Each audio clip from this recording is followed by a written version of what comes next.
Do you harbor any racial animus toward African Americans? Can you rephrase that question, sir? You know what animus means? Do you have any ill feelings toward African Americans in general?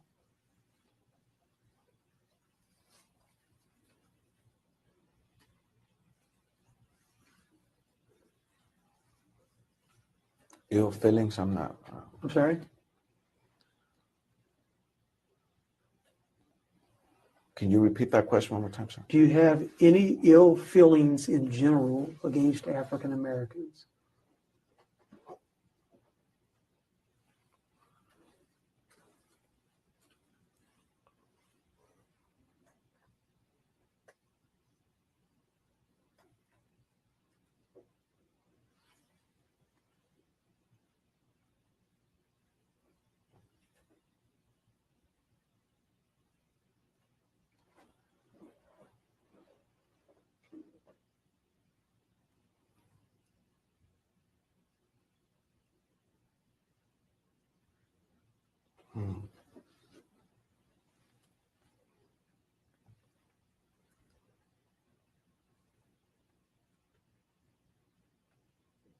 I have feelings for African Americans, sir.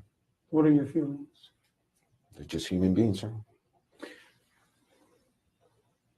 Did you hear my question, sir?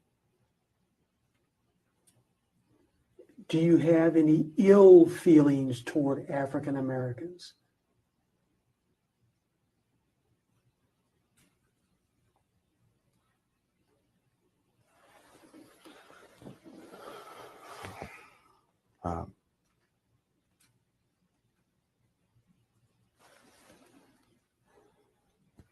I do, sir.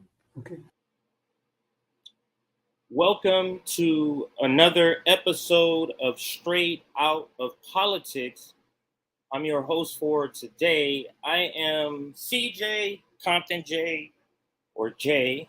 Any of those will work.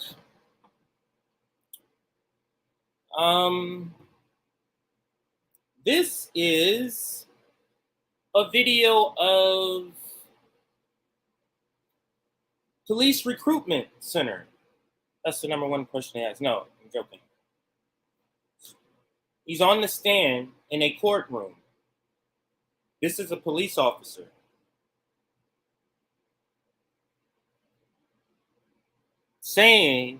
Admitting he's a racist.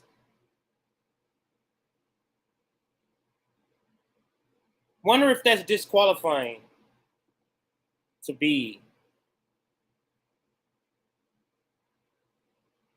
on the police force. So, but he's actually a sheriff. So, and they're the worst kind. You're talking about a street gang. You've heard the stories of the Los Angeles Sheriff's Department. They are the worst. So I'll read the caption here. Listen to this. Let me blow it up for those that might want to read along. Do you harbor any racial animus toward African Americans? I'll pause it. Maybe I'll play it again, but let's read what it says here. Oops, let me refresh the screen before I go there. Okay. Listen to this deputy sheriff's testimony. Sam Aldama, I think that's how you say it. Aldama, yeah. Regarding an ongoing investigation of roughly 47 police officers being fired in LA County because of internal police gangs like Regulators, Vikings, and the Jump Off Boys that are behind some of the most violent and troubling incidents involving police deputies and how they treat the public they serve.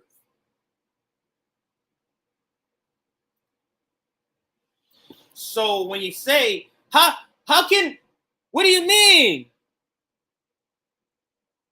This is a brown officer. How can he be racist against his own people too, not just this black people that he's being asked about? Black people the same, black officers the same.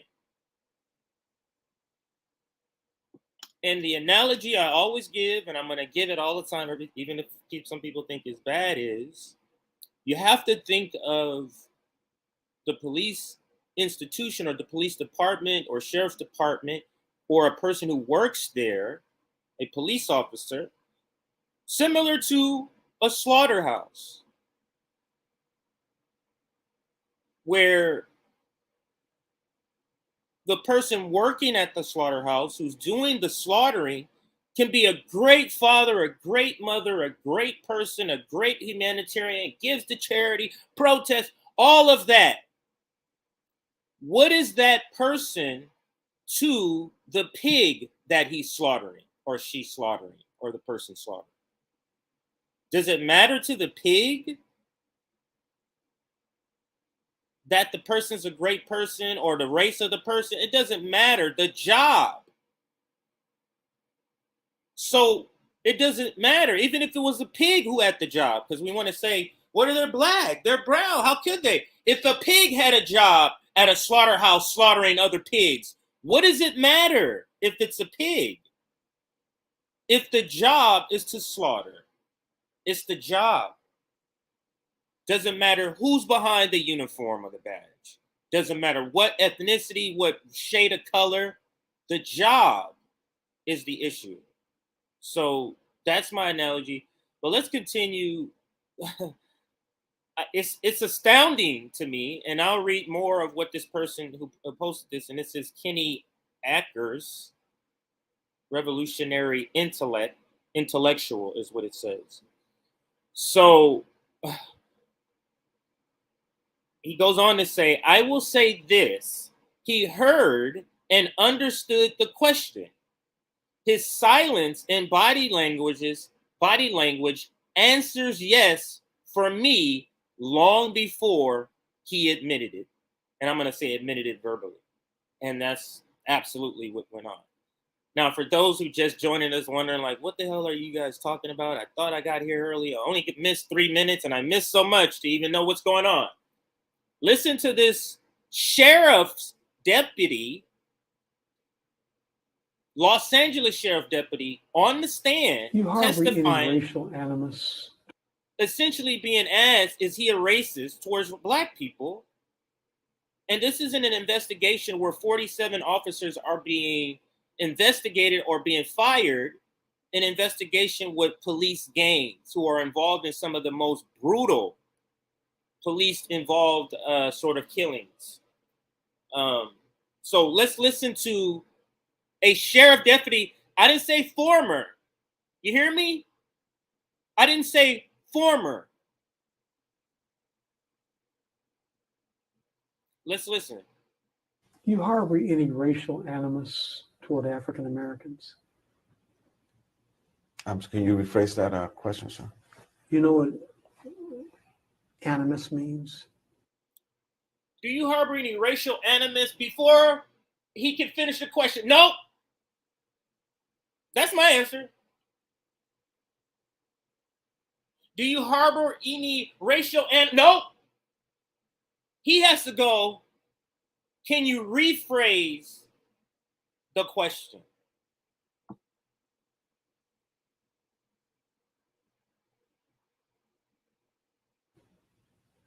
Do you have any ill feelings toward African Americans in general?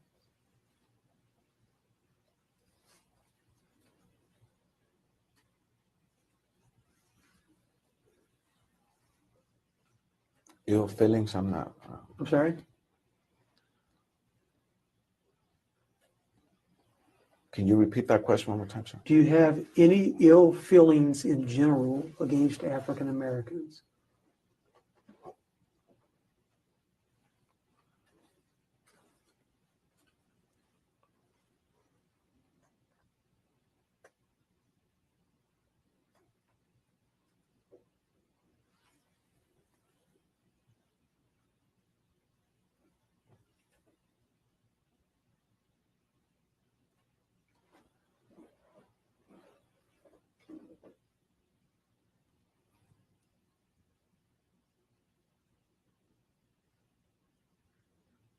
Hmm.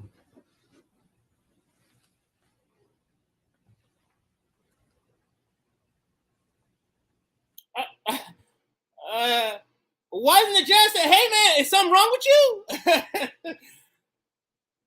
The answer is given, sir. The answer is given. The no answer is an answer.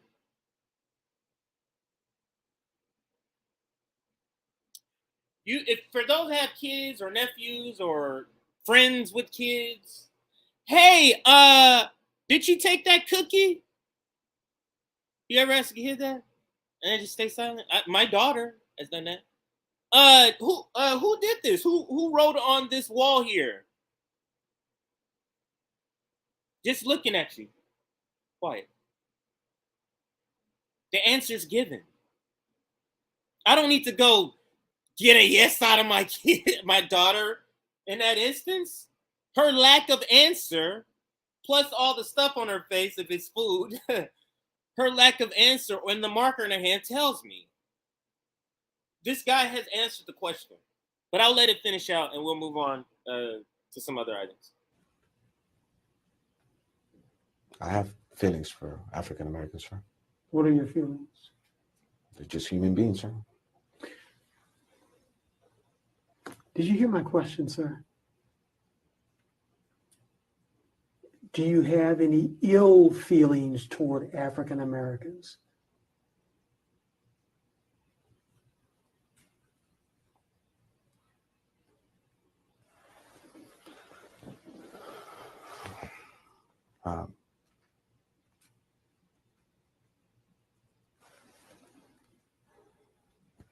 I do, sir.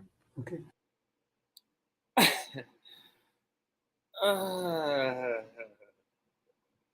I mean, put this in any other context.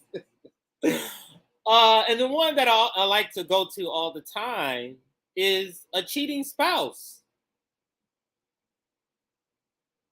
Imagine if the question was, honey, did you have sex with this woman? And he says, can you rephrase the question? So I rephrased the question. Did you put your penis into her vagina, sir? And I'm sorry, babe. And he takes this long to answer the question. It is so absurd. Yeah. But it's chilling because do we think he's the first person who's a racist? You think the first person who is admitting this, and I think this is a deposition, I said court, but this is a deposition. You think the people who are admitting it in a deposition, that's the first time? Like we happen to stumble upon the first police officer who holds ill feelings about Black people. This is laced throughout all police departments, not just Black people, brown, indigenous people. And also, when we're talking middle America, we're just talking about poor white folk.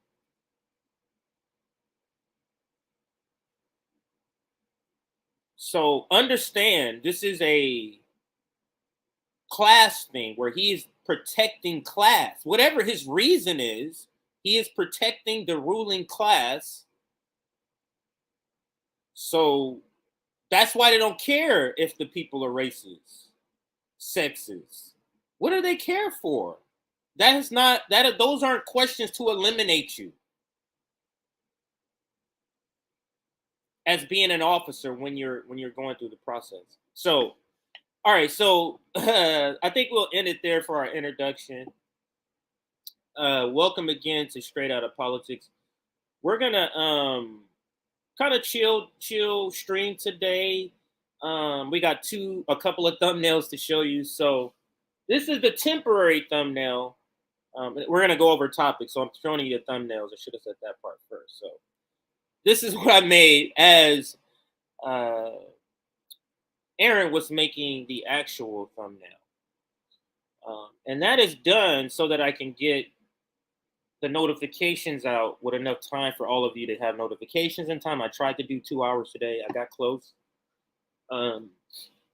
Because people, if you know ahead of time, you're able to show up. So this is the one she made. Beautiful RBN Live. So let's cover the topics that's listed on the graphic, and then we'll go to the third graphic I have. So David Pakman says no to Marianne Williamson, and that's why you see them. Believe it or not. So he dropped a video yesterday where he basically said, not basically, he says, no, I'm not down. I'm not down with Marianne Williamson. And he says, I know a lot of people, some certain people in my audience is not gonna like me for saying this.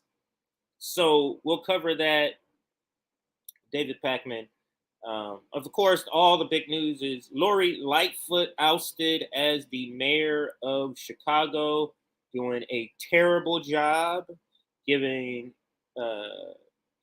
just painting the perfect picture of how identity politics goes wrong.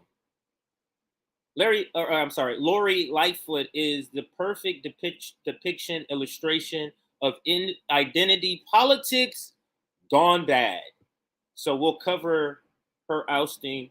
And then a quick video. McMaster was giving some testimony about China. I think it was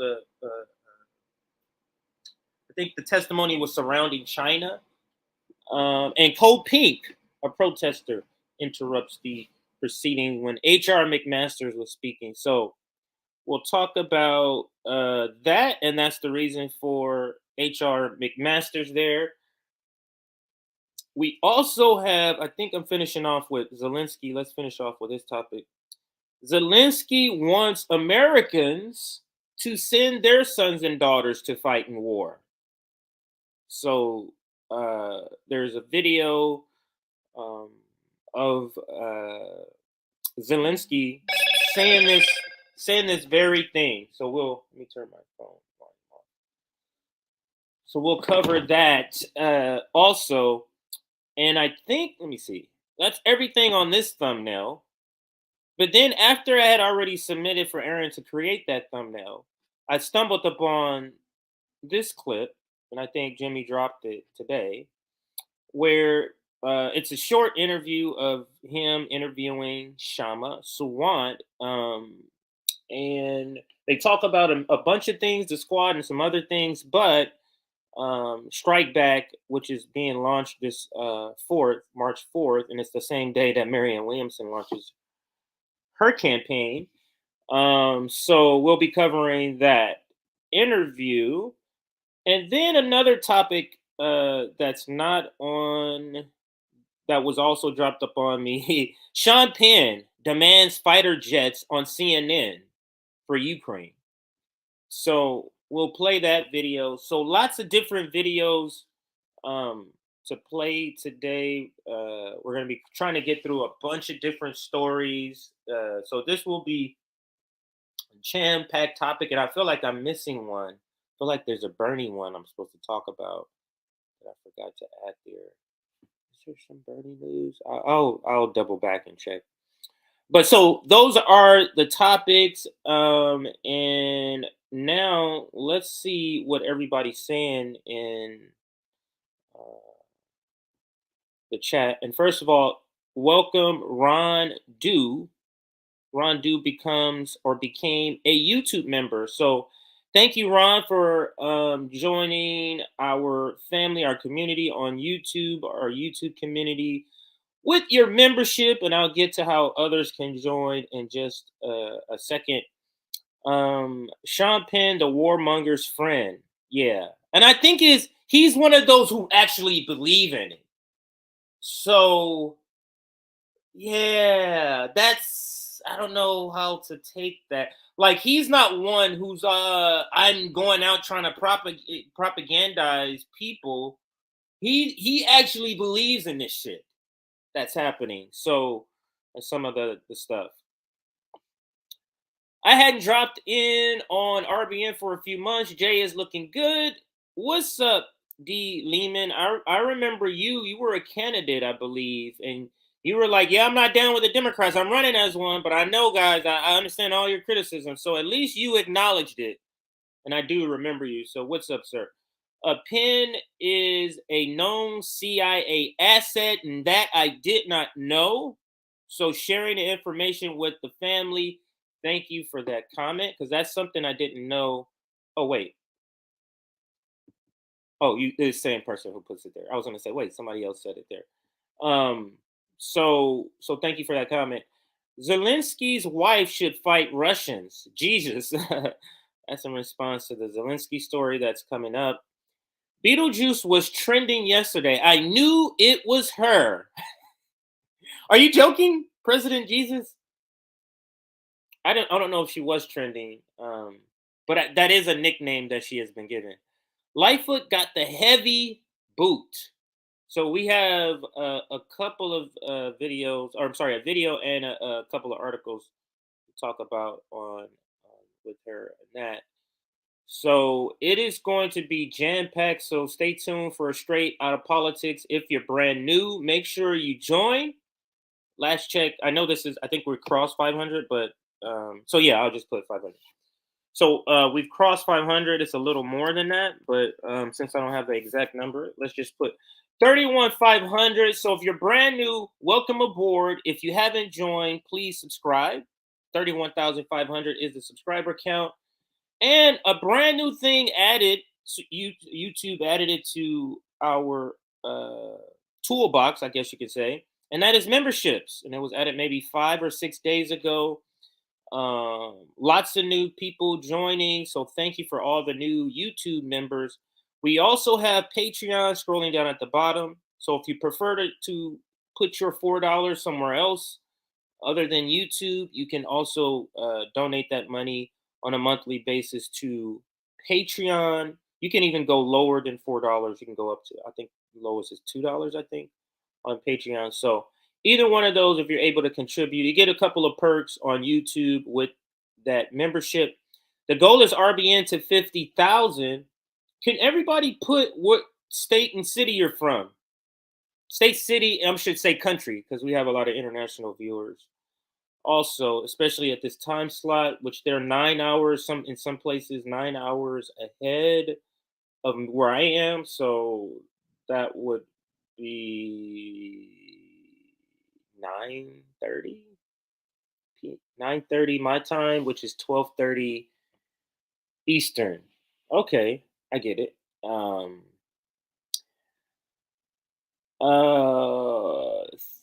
Thanks for the realness, CJ, and I appreciate the comment and the super chat. Bloomingdale, Indiana. Love to see how, you think, oh, I'm the only one who think like this, or very few people around the world, around the country, all thinking along the same lines, all coming in one place to listen to some of the same stuff. And we have somebody, New Jersey, Leeds, UK, West Yonkers, or I'm sorry, West Yorkshire, PDX USA. Any other states? Let's just do all the cities and states now. Moorhead, Minnesota. The dying empire, late stage capitalism, hellscape. That was so beautifully put. This keeps refreshing every time I'm trying to click on somebody. So let me go back to where I was here. Bristol, Virginia. Dana's in Chicago. We got to get your thoughts on Lightfoot when we get there. Hopefully you're there. You're still around when we get to that story. Or if you want to toss your comments about her, the effects of how she was out there. Richmond, VA or Virginia. What's up out there? Kinfolk bloodline goes through that state. People's Republic of Vermont. Love the name. Michigan, south of Flint. So you can attest to what, okay, so you say it's 1630 here. That's 4:30. Okay, 4:30. Okay. Los Angeles. So Monarch is out here in LA area. I'm not exactly in Los Angeles, but LA area. Red Deer is at AB, California. Red Deer, AB, California. Western New York. We got some international flavor. Canada, Calgary, Canada. 8 p.m., 8:30 p.m. here in UK. Okay, so I was off by an hour by where you are. I think my 9 hours, it was geared to German time, because that's when I flew to Germany. That's how I remember the 9 hour difference. So maybe that's what I was talking about, or maybe I'm just wrong. But what's up from the UK? San Bernardino, California. Got Peeps, one of my good friends, bestest friends, lives out there. San Diego, California. A lot of Cali people. Prairie Grove, Arkansas. I'm not sure if this is the first time I've heard somebody say they're from Arkansas, so welcome. Maryland, or Maryland. UK 2030. 8:30, yes. Florida, USA. Washington State. Northeast Oregon. Northern California. Long Beach. All day. And look like you got, in that picture, is that like a Pittsburgh jersey? I could be wrong. West Coast Canada. I think this is Nevada. Is it Nevada? Something Nevada. North of Nevada. North of Nevada. Maybe that's what that is. Canada, 9 p.m. and UK where you are. We got Rhode Island. We got New York. I think I said that. And I think that's enough shout outs. Durham. We see you out there in Durham. And then I think we're going to move on. So we got Pennsylvania. We got, is that Lehigh Valley or Lee Valley? Maybe it's Lee Valley. San Juan Capistrano. You're out in Jackson Hinkle territory. He's not exactly in that city, but he's out that way. I know San Clemente. Harbor City. I know Harbor City too. All right, so Northern Pennsylvania, I think we'll leave it there. Now, we're at 200 viewers. Can we get 200 likes? You know the spiel. Algorithm is certainly not helping a socialist / communist, Marxist-leaning Marxist, because I don't want to make sure I'm not labeling everybody a Marxist who hasn't said that on the channel. So, so you know the algorithm is not helping us. So please like the stream. Let's get to 200 likes. Last time I checked, we were at 114. So only 85 more. 85 more likes. That'll be awesome. Here's our Substack. Join our Substack if you want to get notifications when we go live or when we drop clips. And that is it. Let's get back to the show. And I think, let me look at the topics here. I think I want to go with the Jimmy Dore video and Kshama Sawant. So because it is a short video and it's kind of straightforward. So let's start there. This video is titled "Workers Unite Nationwide." I'm sorry, Workers Unite Nationwide to form political party and oppose Democrats. That's the title. And this one, do I have a banner made for this one? So let's go and make one. So Jimmy and Kshama. So this will be our warm-up segment here before we get to some of the main stories here. So let's listen to this interview. We have special guests with us. Kshama Sawant is a politician and an economist who has served on the Seattle City Council since 2014. She is a member of the Socialist Alternative, and she's the first and only member of the party to date to be elected to public office. She helped win, among other progressive policies, the $15 minimum wage for Seattle. And she has announced she will not seek re-election and instead will be focusing on building Workers Strike Back. That's a national movement intent on strengthening the working class. Welcome to the show. Thank you for having me. It's great to see you. Now, please tell me more about the Workers Strike Back. Let's talk about that right off the top. Yes, Workers Strike Back is an independent rank and file movement that is organizing in workplaces and on the streets against the bosses and their political servants. I mean, it's in the context of the historic cost of living crisis that tens of millions of Americans are facing. Many young people have only known economic insecurity, low wages, unaffordable housing that gets more unaffordable every time the landlord jacks up rent. And in fact, we get a sense of how much the bottom has fallen from under working people's lives. We know the total loss provoked by the pandemic was trillions of dollars, but that's not happened in a neutral world. At that same time, billionaires have added $5 trillion to their fortunes, and workers are falling further and further behind. And at the same time, there is huge anger among workers at this starkly unequal reality, and they want to fight back. We are seeing social movement after social movement, the Black Lives Matter movement. We've seen this recent wave of tremendously encouraging worker organizing. Strike levels have gone up. But at the same time, what's missing is effective strategies to be able to win what working people are fighting for, whether it's struggle in the workplace, new union formation, or social movements. And right now there's a vacuum of leadership. We saw what happened with the Roe v. Wade repeal.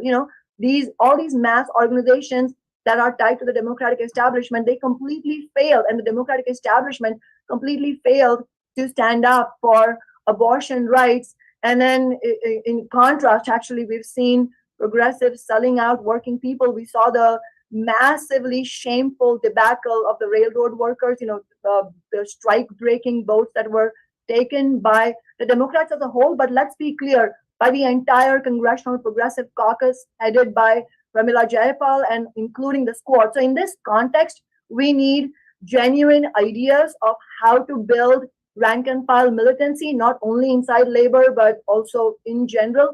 And that's what Workers Strike Back is all about. So worker militancy, right? That seems like a phrase that would scare most Hillary Clinton voters or Joe Biden voters. Worker militancy. How do you sell that to enough people? The reality is that a lot of the people who even may have voted for Hillary Clinton. I think for me to answer this question, I don't think worker militancy is hard to sell. Because if you think militancy where you're not just gonna, roll over and you're gonna speak truth to power, I think a lot of workers would be down for that. See, the problem, or one of the issues I see, foresee, I don't see it, maybe, yeah, it is an issue now. Foresee is that there's still people who are trying to say labor movement that is intertwined with the Democratic Party, and they want to be, it's about labor, but it's through or by the means of or via the Democratic Party. Then there's people who aren't in that sort of shade. So what's going to happen when that comes to a head? Because the hijacking will be attempted. Don't think because she's trying to do some sort of, or we're trying to do some sort of labor building, that they're not going to try to hijack it. That's what they're doing, and that's what they've been doing. You see it with the rail strike too. But let's listen. Actually are winnable to fighting ideas. But they've never been exposed to them. There's no mass force that is providing these ideas, providing the leadership, and providing the experience of how to win. I mean, that's what's remarkable about our near decade. When I leave office in December, I will have served on the city council for a decade. And you mentioned some of the victories we've won, and we've shown how it is actually possible to be a leading force, never sell out, always be principled, and yet not be marginalized, and build mass movements, fighting movements to win victories. But we don't have that example. In fact, unfortunately, it is not only the Democratic establishment and Democratic Party and progressive politicians, so-called progressive politicians. It's also much of the labor leadership. I mean, let's look at what's happened. This apocalyptic scenario that is unfolding in East Palestine and Ohio with what happened with the railroads and with the railroad magnates. And she makes a point right here. And what I was just saying, why it's problematic to have people who are saying they're a labor movement, but they're in the Democratic Party. And she's making the point, where's the labor leadership out in East Palestine? You know why they're not there? Because what happened is tied to both parties. And the Democratic Party has the labor leadership mainly. So guess what they're not going to do? Do anything to bring light to the terrible Democratic Party. You see how that's problematic? So I get why the Nina Turners, the Jen Perlmans, the people who are still in the Democratic Party, workers, worker movement, there needs to be a labor movement. But this labor movement that's tied to the Democratic Party is not the labor movement that we're talking about. So with Worker Strike Back, one of the tenets, I think is the fifth one, when you go on their demands, is no more sellouts. So no more of this type of teaming up with the Democratic Party. Just trying to expand their profits and introducing concepts that basically are, let's make everything as crappy as we can get with. So let's make it crappy for railroad workers and for working class people. And let's take the maximum loot for billionaires, major shareholders and top executives. And so in this situation, where is the labor leadership that should be fighting for the people in East Palestine and for railroad workers? That missing middle, that whole leadership on the left that's missing, that's what we need. And in fact, if we have that, I'm confident we will be able to win over millions of people. So isn't that the problem with the left in America, that in other parts of the world, the left is directly connected with workers and the working class and unions? And in America, it's more of a liberal middle class thing where the activists will be worried about how many people of color are on a board instead of working to get a living wage for people or health care for people, things that actually help the most black and brown people. They don't seem to be focused on that because the left movement isn't connected to workers or working class struggle. It's all about identity. Would you agree with that? I think it is absolutely true that identity politics has been weaponized by not only by the ruling elite and certainly corporate bosses, but unfortunately also by many so-called leaders on the left. In fact, one of the reasons the victories that were won by the Black Lives Matter movement were not commensurate with the strength of the actual street protest movement was because many of the leaders really just sold out. They maybe made money for their own NGOs, and actually, in reality, in the name of identity politics, actually gains for black and brown people, working people, haven't been won. In fact, in Seattle, we saw when we were fighting for the Tax Amazon movement in the midst of the Black Lives Matter movement in 2020, some of these so-called leaders said they attacked our movement, saying, well, taxing big business for affordable housing is not a Black Lives Matter issue, which is a completely ludicrous thing to say because it disproportionately, who is affected by evictions and by the skyrocketing rent? Obviously, it's all working class people, but disproportionately, it is communities of color, the poorest people. And so we refused to accept their gatekeeping, and we went directly to the rank and file of the movement. And the movement was tremendously popular. In fact, we collected 30,000 signatures for the ballot initiative petition, which is precisely what forced the Democrats and big business to concede. And that's how we won the Amazon tax, on the strength of the support we got from the movement. And we have to push back. The left has to boldly push back against identity politics and in fact prove ourselves as the best fighters both against different types of oppression, and do that while uniting the working class on a genuine working class program. That's why, for example, Worker Strike Back, our program, I invite people to look at workerstrikeback.org. What we are calling for is that workers need a real rate and at least $25 an hour We're talking about good union jobs for all. We're also wanting to fight against racism, sexism, and all oppression. We want quality, affordable housing and free healthcare for all. And most importantly, no more sellouts. The working class needs a new party for ourselves. So you know, so she went over the 5. I think it was 5 she just mentioned. Yes, Medicare for all. Yeah, it's about 5 that she mentioned. Those are the ones that are on the website. We went over the website before. I don't need to go over it again, but it's like worker strike back. Nick from RBN was invited to speak at the Seattle function, which is the biggest function. The what do they call it? The main function is being, the main launch is being in Seattle. So they're flying him out to Seattle to speak, to do a speech at this launch. So very happy to hear and see that. So let's continue. You know, in the 60s, much of the second wave feminism was born in the peace movement, and women were tired of being treated as the ladies' auxiliary of the left. And you're fighting for free abortion for all. Why is it important that those of us outside the Democratic Party fight for women's reproductive freedom and not allow this issue to be monopolized by the pro-war liberal class? I think it's very important that we don't allow it to be monopolized in this fake way by the so as you said, the so-called liberal class, which actually weaponizes the issue against working class people, and at the same time has completely failed to stand up for abortion right. At the same time, the left also has to fight against right populist ideas that also do their own divide and conquer by actually promoting dangerous ideas of sexism and racism.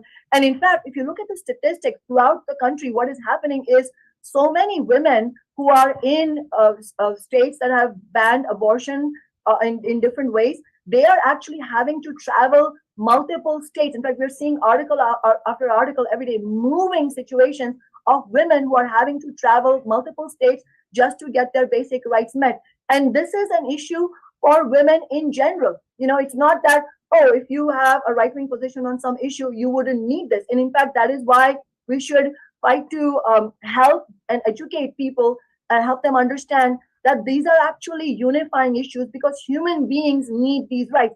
Another glaring example, and it shows where the so-called leadership on the left has failed, including the squad, is the issue of Medicare for all. I mean, you've covered this on your show. Others, a few others have talked about this. Courageous people have talked about this. Is the support for Medicare for all is across the so-called party lines. I mean, majority Republicans support Medicare for all, and majority of American working people support Medicare for all. And yet we don't have any semblance of leadership on the left that can fight against pharmaceutical corporations and insurance companies and the establishment politicians in Washington, D.C. to actually win this. That is why we will need to revive, as you were saying earlier, militancy, the rank and file militancy. And actually, it's not just European labor movements. Obviously, they made much more progress than in the United States, but the United States has its own proud militant labor tradition, and the way they were able to carry out the general strikes in the 30s that led to the New Deal. It wasn't FDR who gave that to us. Right. The way they won it was by uniting working class people on a big scale. So Christian Smalls was the most recent big example of uniting across working class people, uniting along class lines. Now, I've said this many times on the show. Most Joe Biden voters don't understand what that actually means. They'll say it. We need to organize along class lines.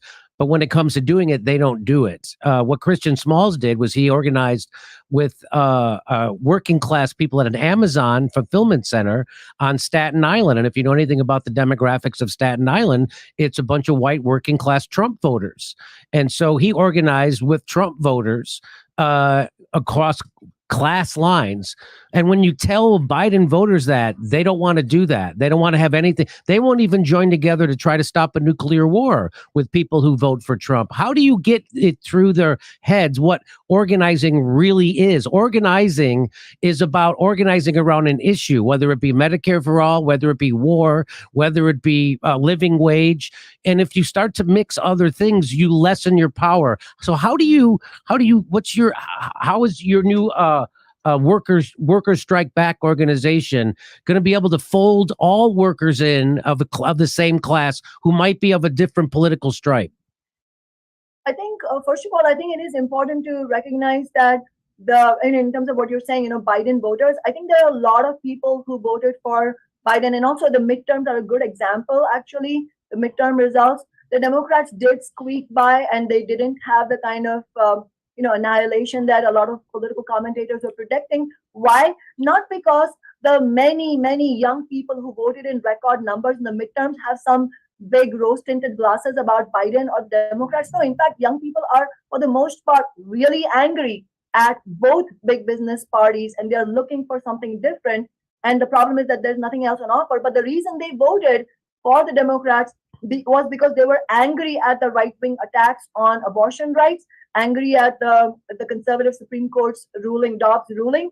And so we should not mistake the votes that the Democrats get as actual support for them. In fact, it is really it's a heartening thing that so many people in America are actually, the consciousness of many people is actually moving to the left, in fact, but there is no left leadership available. And so what you're seeing is this interesting phenomenon, and actually dangerous phenomenon, where while consciousness is moving to the left, and really there are more and more openings for mass struggle, in reality, because of the vacuum left by the absence of left leadership, there's also a growth in right populism. And so I think what we need is a real force that can pierce through these what actually may be superficial divisions and really push forward. And I don't want to exaggerate. We're not going to win over people who own mansions and vote for Biden enthusiastically and go to these gala fundraisers where $5,000 a plate or whatever for the Democratic establishment. Those are not the people we're trying to win over. Those are not our audience. We're talking about the mass of people, working people who are winnable. And it's not only the most low-income workers. In fact, just to give you a concrete example, just last week, my office was able to win what has turned out to be an extraordinarily historic victory, banning caste-based discrimination in Seattle. And one of the biggest forces fighting on our side are tech workers, who are much better paid than the average worker. And one of the most prominent unions that endorsed our fight was the Alphabet Workers Union, which is the union that represents Google workers. So there are examples, really real life examples that show that we can successfully unite on a working class basis, as you're saying. And in fact, just one thing I'll mention is one of the first things actually that Workers Strike Back took on was the solidarity fight around a union drive that is going on at KCVG, which is the largest air hub of Amazon in the entire world, which is in Kentucky near the Cincinnati International Airport. And there, courageously, workers are organizing. They've built a strong organizing committee, but they're also under attack. The Guardian newspaper showed just this, I think yesterday, an article that actually corporations like Amazon are ramping up their attacks against union drives. And what we need is to highlight these efforts and bring solidarity. So, for example, in Amazon, we need to build solidarity between warehouse workers and tech workers, and it can be done, but we need that leadership. Doing live stand-up comedy in Tempe, Palm Springs, Milwaukee, Nashville, North. So, if you watched it live, I think I caught a little bit. If you watched it live, there was probably a little bit more in the interview, but that's where they cut it for their clip. So hopefully, if you watched it, hopefully you were able to watch it live to see a little bit more. It's not like it's a lot more, but maybe a tad more. Now let's move to another short story, and that's the Sean Penn story. We're just gonna play the video and react. There's no article to this. This guy, Sean Penn, just a moron. But morons with money somehow get in front of cameras for some reason, or are allowed in front of cameras. So this is Sean Penn with Blitzer, and now you could say, but Sean Penn is a clown. But before we get to that, we are at 300 people, a little over 300 people watching. Let's get to 300 likes. So if you're here, if you're brand new, hit that like button to get us to 300. likes before we get into this next story. Thank you for those that joined the last couple of weeks to get us to 31,500. And also join our Substack for those that just joined us not too long ago, joined the live stream, and missed the first announcement of our Substack. Just giving you a reminder, you can join our Substack here. We're currently at 205, so we just need another 100 people to hit that like button, 95 to be exact. So 95 people hit that like button to get us to 300 likes. And Sean Penn is definitely a clown. And I'll say that again. Sean Penn is a clown. And here he is on CNN with Wolf Blitzer. And let's listen to what he says. Thing I'd like to say is, having just returned from Ukraine about 10 days ago or so, is that the impact of President Biden's trip was extraordinary. I mean, that's extremely encouraging. I think that that one of the things that's concerned me, and I think that there's no question, but that they need more ammunition, more long-range precision weapons, and yes, fighter jets. This and the issue really is that right now they're dying, every day they're dying. So what we're waiting for seems to still be attached to this, I would argue, overcautious concern related to nuclear weapons, because for one thing, if we're going to live in a world where a bully with nuclear weapons runs the show, He's not talking about Biden. For those that hear, oh yeah, Biden is a bully but he's not talking about that, guys and gals.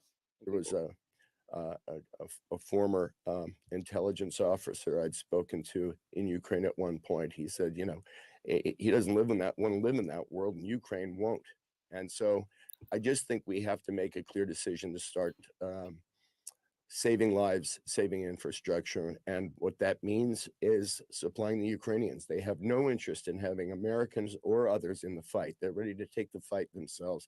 And their ability to transition on these platforms, be it the F-16s or when it comes to the Patriot, is not. I don't think there's been an honest conversation about how quickly they can transition. I think there's a lot in the air about how long it takes, how maintenance, fueling, all of that. But there are a lot of many ways in which that can be, sped up tremendously.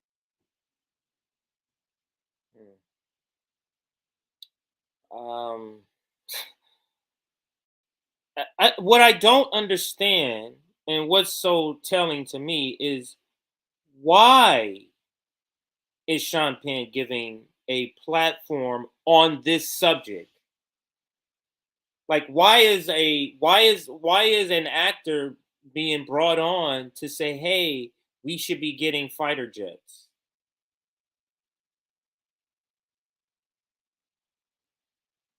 So what we're witnessing, and this is part of it, is that we're witnessing sort of the PR pushback against failing favorability for this war by the public. You see Biden go out to the Ukraine and says, we're going to be here no matter what. That's him talking to us. Yeah, I see public support for this is fading, but that doesn't matter. We're going to be here.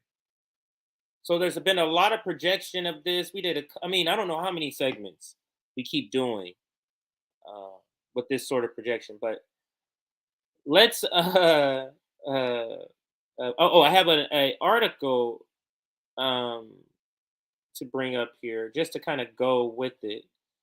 It's a great picture to have for this clown. So let me put it in the screen here. Right here. So you saw the video, Sean Penn, demanding fighter jets. And here's an article from Politico written 3 or 4 days ago. Sean Penn. Blood will be on our hands. Sean Penn wants Biden to send F-16s to Ukraine.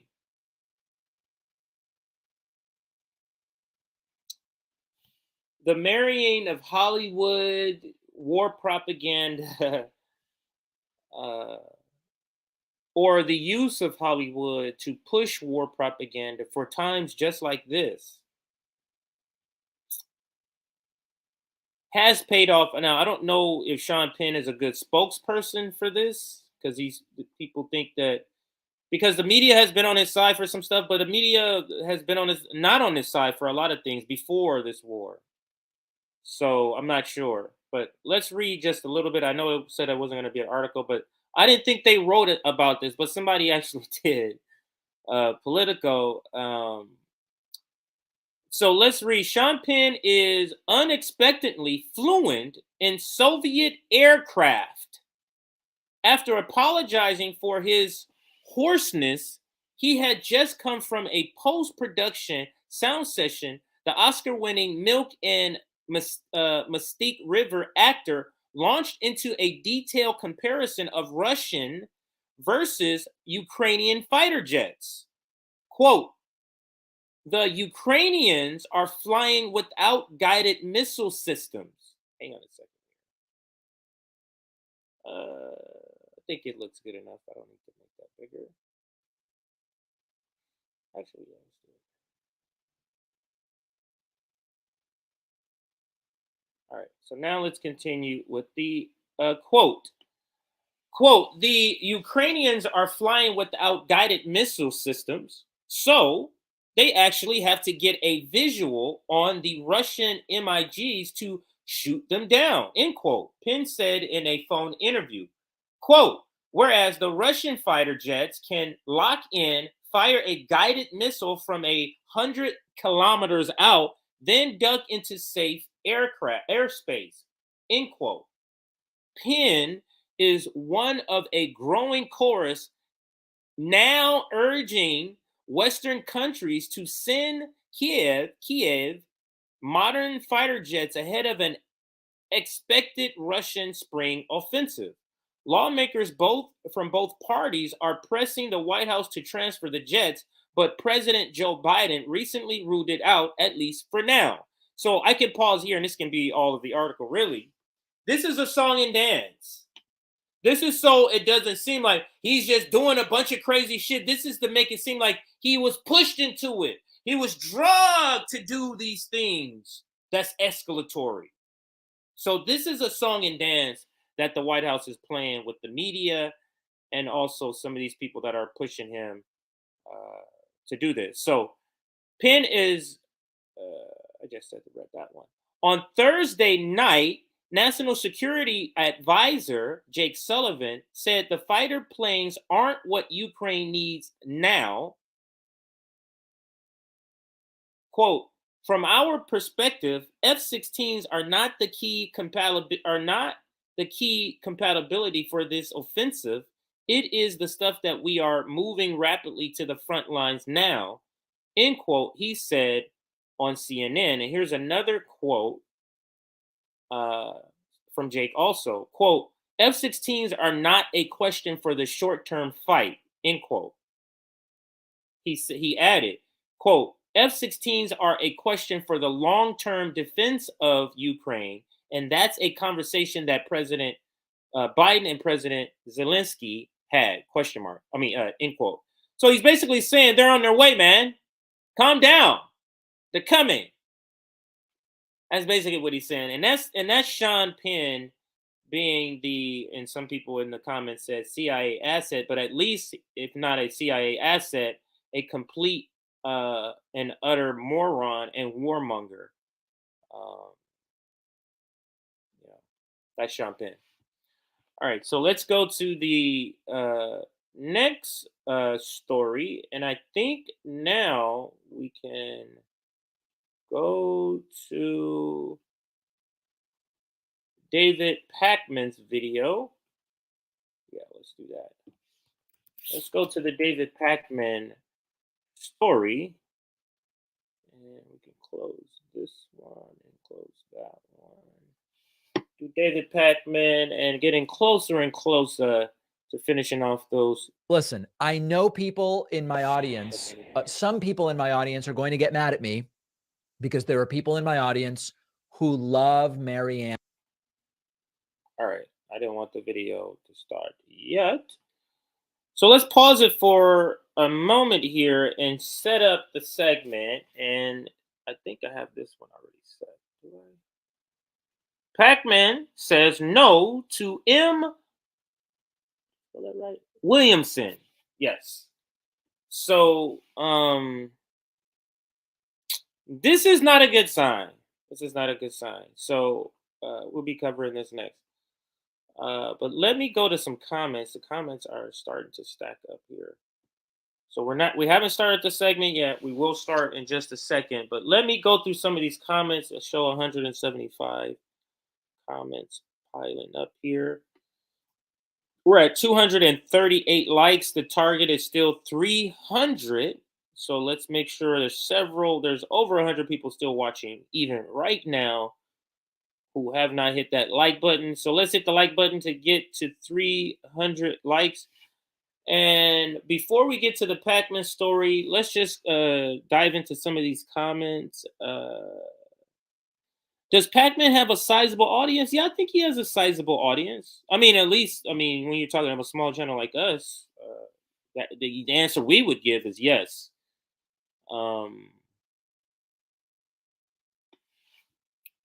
You can see the under revealing, quote, revealing Ukraine by Oliver Stone 2019. I guess that's some sort of maybe documentary or film. You can't replace a person's income with charity. That's not going to work. I need to earn the money. The work is gone. Interesting conversation. This one on Sean Penn. Penn should watch his ex-director's documentary, Ukraine on Fire by Oliver Stone. I'm sure they've probably had conversations, and they probably are not friends anymore over this, maybe. Yeah, Russian satellite systems would never be able to see any jets and blow them up immediately. Yeah. This is really just a ploy to spend money. More for weapons manufacturers. Ukraine doesn't have any soldiers left. Tom Cruise will be on MSNBC soon. Yeah, after seeing this guy, Sean Penn. All right, so I think that'll do it for comments. And again, let's hit that like button. And don't forget, we have memberships, $3.99. You get a couple of perks in the chat. And I don't think I shouted out our website earlier, but here is our website. Make sure you check us out. And last but not least, our email, info@revblacknetwork.com. For those listening, I forgot to do this for those listening too. For those listening, www.revolutionaryblackoutnetwork.com is the website. Now let's get back into the show. This is David Pakman saying no to Marianne Williamson. I know people in my audience, some people in my audience are going to get mad at me because there are people in my audience who love Marianne Williamson. And they say Marianne is willing to make criticisms of the status quo that many candidates won't make. But I'm sorry, guys. I can't take the new age self-help gurus seriously. And I am going to tell you what I think. And I know some of you will be mad and you're going to email me, and that's okay. It's great that Marianne Williamson is willing to say things like both parties are widely controlled by corporations. That's great. She says it. It's not the type of thing you hear Joe Biden say. But that notwithstanding, I am not super excited about Marianne Williamson announcing that she will be challenging President Joe Biden for the 2024 Democratic nomination. I'm just not excited. I don't believe that she is someone who could seriously do the job. And it is very difficult for me to take her seriously based on her basically being a version of Deepak Chopra. That's the way now, perfectly nice individual. Deepak I've Chopra. had her on the program. I love her whole thing about we need more love and all of it. I love all of it. But this is not something that I'm going to get excited about. And I'll talk a little bit about it. And I know there are people in my audience who like this. The fact that Marianne Williamson makes criticisms that many Democrats aren't willing to make doesn't, to me, mean that she should be president. There's lots of people that make criticisms that I find to be real good criticisms that I wouldn't go and say, well, make them president. She was able to gain a big Reddit and Twitter following. She capitalized on some meme culture. She's interesting. Like, I get it. She holds some reasonable left-wing views that I perfectly well agree with. She's for Medicare for all, I think. She's for DACA, granting some kind of permanent status for those who were brought to the U.S. undocumented before they were adults. I think she's for the Green New Deal. She seems very serious about climate change. That's all great. Is there any evidence that she can or would actually be able to do anything about it? But more importantly, I just can't take people seriously when they have a history of touting all sorts of woo-woo pseudoscience, including sort of flirting with anti-vax stuff, although she's kind of backed off of it a little when some of the repercussions weren't so good. She's promoted this prosperity gospel stuff that you often hear from the Christian preachers. You can look at her 2012 book for examples of that. She sounds like Deepak Chopra half the time with these unintelligible quotes that are sort of like meant to sound profound, but they don't really mean anything. Just one example is when she said, everyone feels on some level like an alien in this world because we are. We come from another realm of consciousness and long for home. Oh, wow. That just as easily could be a Deepak Chopra quote. Another example, yin is feminine earth. Yang is masculine sky. When God is seen as he, the soul is seen as she. Just archetypes, spirit impregnates soul. It's just not for me. It's not for me. One other one. God is big.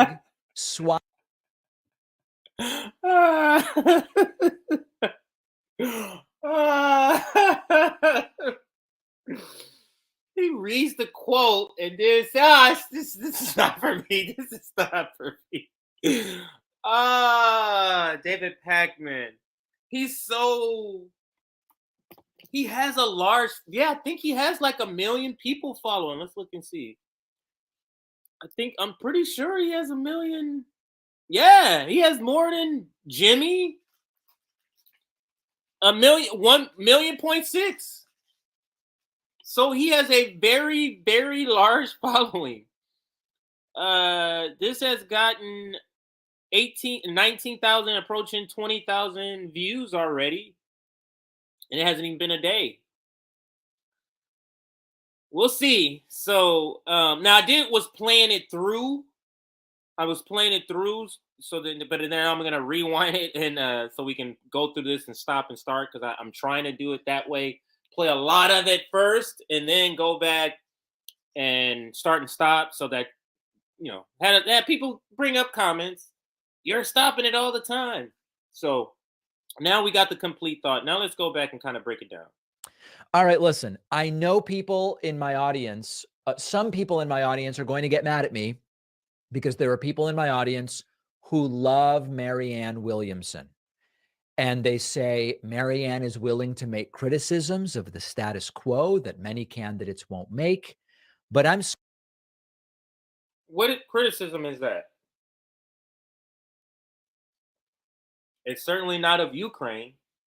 What criticisms is Marianne Williamson willing to make that other Democrats? I hear Nina Turner make criticism. So I would wonder what criticisms does she make of the Democratic Party that sets her aside from any other Democrat that is progressive, from Nina Turner? to her and any other progressive Democrat. I don't see that. I don't see that as a plus from her because I don't see her as making any sort of critiques that stand out. And we have proof of that. The interview she did on Status Quo with Jordan Sheridan when he was asking her, hey, are you going to go ahead and critique Joe Biden? Not like Bernie Sanders. He kind of was soft on him. What are you talking about? No. And then starts complimenting Joe Biden. We just posted this video on the RBN account on Twitter like yesterday or last night. So we just posted that video. But let's listen. I'm sorry, guys. I can't take the new age self-help gurus seriously. And I am going to tell you what I think. And I know some of you will be mad and you're going to email me, and that's okay. It's great that Marianne Williamson is willing to say things like both parties are widely controlled by corporations. That's great. She says it. It's not the type of thing you hear Joe Biden say.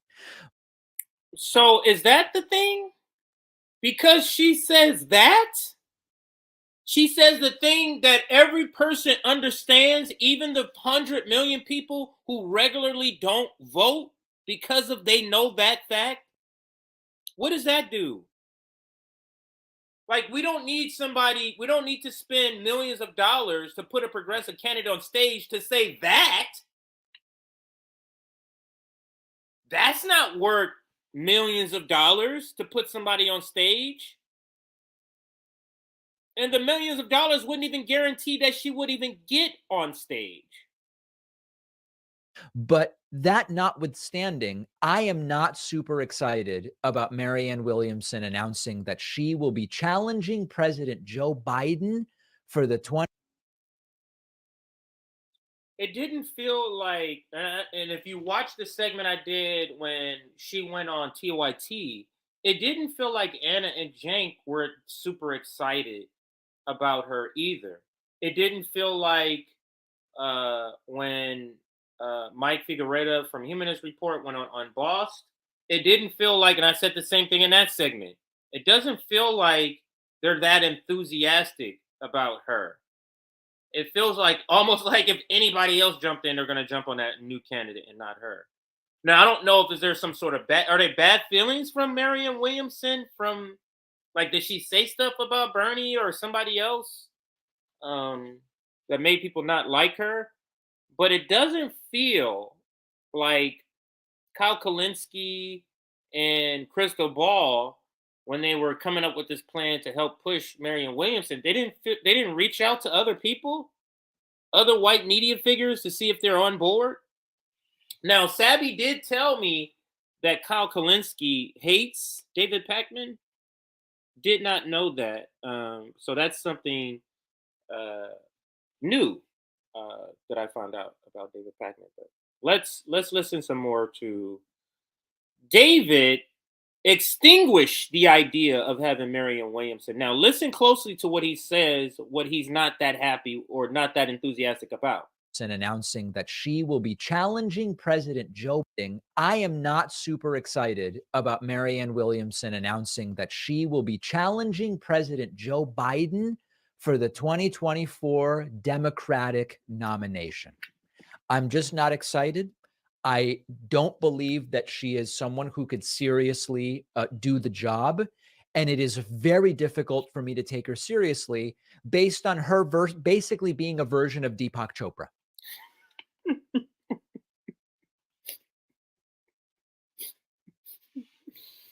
Oh, man. Okay. So I'm going to bring up this shit is hilarious. So if you don't know who Deepak Chopra is, let's bring up Deepak here. This is hilarious to me. So this is who he's saying she's like, which is hilarious. He's an Indian author and alternative medicine advocate. And that's Deepak. So that's who he's comparing Marianne Williamson to.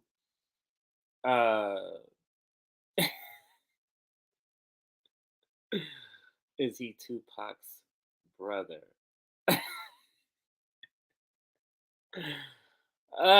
Dana with the jokes. Dana with the jokes. So let's go back to let's go back to David's video and finish out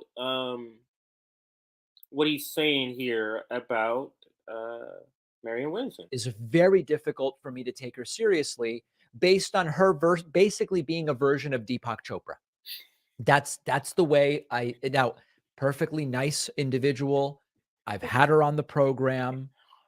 I love her. So he's interviewed her herself. I mean himself. I mean, oh man, that's hilarious. Whole thing about we need more love and all of it. I love all of it. But this is not something that I'm going to get excited about. And I'll talk a little bit about it. And I know there are people in my audience who like this. The fact that Marianne Williamson makes criticisms that many Democrats aren't willing to make doesn't, to me, mean that she should be president. There's lots of people that make criticisms that I find to be real good criticisms that I wouldn't go and say, well, make them president. She was able to gain a big Reddit and Twitter following. She capitalized on... so she was able to gain a big Reddit and Twitter following. What's up, Hard Lens Media in the building? Goodbye, Lightfoot. Haven't gotten to that story yet, but yes, another Chicagoan like Dana hate or experience. I shouldn't say hate. Experience Lightfoot, and we'll get to that. But what's up? I think that might be Kit from Hard Lens. Let's continue. On some meme culture. She's interesting. Like, I get it. She holds some reasonable left-wing views that I perfectly well agree with. She's for Medicare for all, I think. She's for DACA, granting some kind of permanent status for those who were brought to the U.S. undocumented before they were adults. I think she's for the Green New Deal. She seems very serious about climate change. That's all great. Is there any evidence that she can or would actually be able to do anything about it? But more importantly, I just can't take people seriously when they have a history of touting all sorts of woo-woo pseudoscience, including sort of flirting with anti-vax stuff, although she's kind of... So that's a red line for him. If you are squarely in the camp of the Democratic Party, that's literally a red line. You doing anything other than accepting whatever narrative about that surrounding vaccines, that's a red line. So maybe that was the thing that tipped him off, where he's like, I can't. Now, she didn't necessarily say I'm anti-vax, but he's saying she came close to being that. Now, I don't literally know what that means, but close enough for somebody like him to feel uncomfortable, and he's all on board with that stuff. So when he bought his mustache, he asked for the Matt Leach. Matt Lech, I think that's how you said.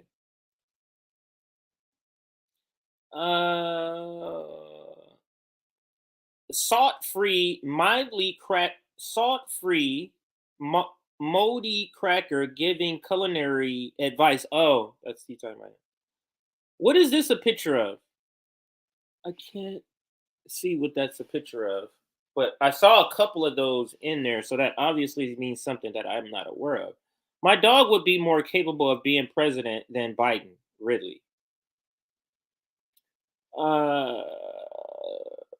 Put that one up from Hard Lens. David is mad that Marianne has asked to kiss his ring. David is mad that Marianne has asked to kiss his ring. Has she been on his show? I mean, I haven't seen it, but he did mention that I've interviewed her. He did say those words. So, but I haven't seen it. Yeah, Marianne Williamson did an interview with Vaush. This disqualifies her categorically. Yeah. That to me, it was like, you're just being unserious. Harlan's Media, hello, Harlan. Oh, you're just saying Harlan. What's up?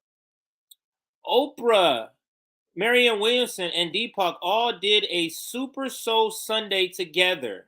Wow. He's growing a porn stash so he looks older, and Marianne Williamson will take him seriously.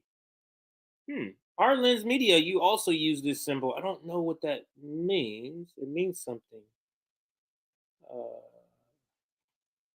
Deepak Chopra is one of those who thinks that that psychics and theology are the same discipline.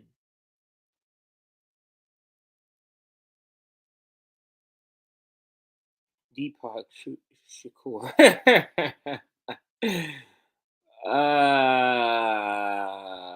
Got jokesters here. Deepak is the god of that industry.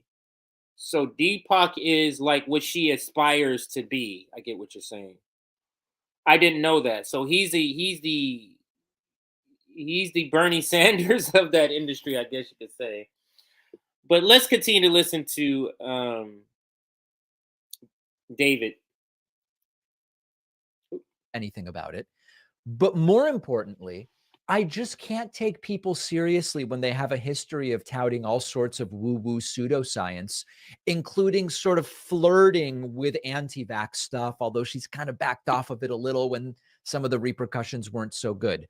She's promoted this prosperity gospel stuff that you often hear from the Christian preachers. You can look at her 2012 book for examples of that. She sounds like Deepak Chopra half the time with these unintelligible quotes that are sort of like meant to sound profound, but they don't really mean anything. Okay. So that explains, because if you notice, if you watch some of my segment, she'll say stuff and I'm like, what the hell does that mean?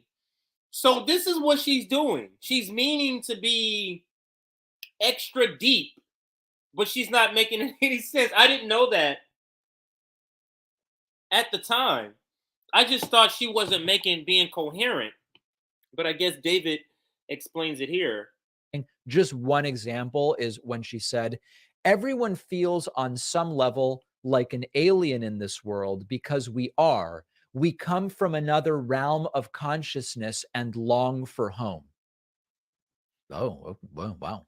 That just as easily could be a Deepak Chopra quote. Another example. He's a comedian. Yin is feminine earth. Yang is masculine sky.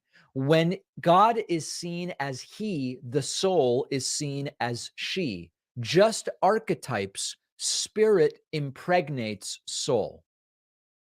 It's just not for me. It's not for me. One other one. God is big, swine flu is small. See every cell of your body filled with divine light. Pour God's love on our immune systems. Truth protects. It's just not for me, guys. Okay. So totally fine that she's running. Good for her. I have no problem with her running. She should run if she wants to. It's just not for me. And hopefully people in my audience understand that. Now, one argument that I saw, 3 people emailed me about this, and all 3 said the same thing. Marianne Williamson is going to push Biden to the left. I don't see how. And what I mean by that is, if Biden runs for re-election, there's not going to be like a real primary. And Marianne Williamson isn't going to get on the debate stage with Joe Biden. Now, you could say, well, she should. She should be fine. She's not going to push Biden left because if Biden runs, she's not going to get on the debate stage. No one will pay attention. And I do think it's also important to mention that if she somehow managed to become the nominee and somehow managed to become president, she would get nothing done. She would literally get nothing done. She doesn't know how to get bills passed. She has no idea about any of that stuff. And I have no confidence if the completely impossible were to happen, if someone paid attention and she won the nomination and she became president, I don't think she would be able to get anything done. I don't believe that it is serious. I think it's perfectly fine and interesting. I completely support her right. Isn't that what we say? It's a completely unserious vanity play by Marianne Williamson. Nobody thinks. She doesn't think. And then you have Kyle Kalinske, K&K, trying to convince us that they are trying to really believe she really has a shot. It is truly a testament to what they believe your intellect is, the listener of what they're saying, that they think they can sell that. Right to run, but it is not for me. Email me insults. I'm ready, folks. We'll have all of today's clips on our Instagram, which you can find by searching Instagram for David Pakman Show. One of our sponsors today. So he already knows that his milquetoast audience, who is supposedly progressive, because he's supposedly progressive, may like somebody like a Marianne Williamson. And he's just saying, I can't do it, guys. And I thought that was funny, the way he set up a bunch of those jokes. And believe me, those were jokes that he set up there. But all right, so I think we can end it there with David Pakman. Truly hilarious video. And now we're going to go to the Lori Lightfoot story.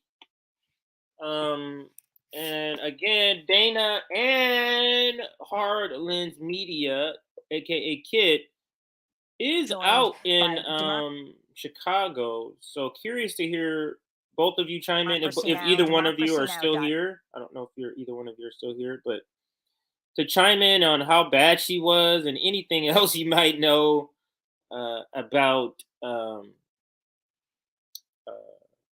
the mayor that is on her way out. Lightfoot let go. And that is the title of the next segment. Thank you. I do want to say this before we start the next segment. Thank you for those that contributed to hitting the target. We're at 306 likes. Thank you for those who have hit that like button. And now let's move to the next target, which is 350. So if we can we're at 309. If we get 40 people to hit that like button, that'll get us to 350. So 40 people to hit that like button. Now, we're going to use Democracy Now! To kind of set the groundwork on just all the information about what's happening or what happened in Chicago with the election. So that's what we're using this clip for. But like the stream, get us to 350. Here is our Substack membership level. Start at $3.99. Actually, that's the only membership we have is $3.99. So thank you for those who have joined.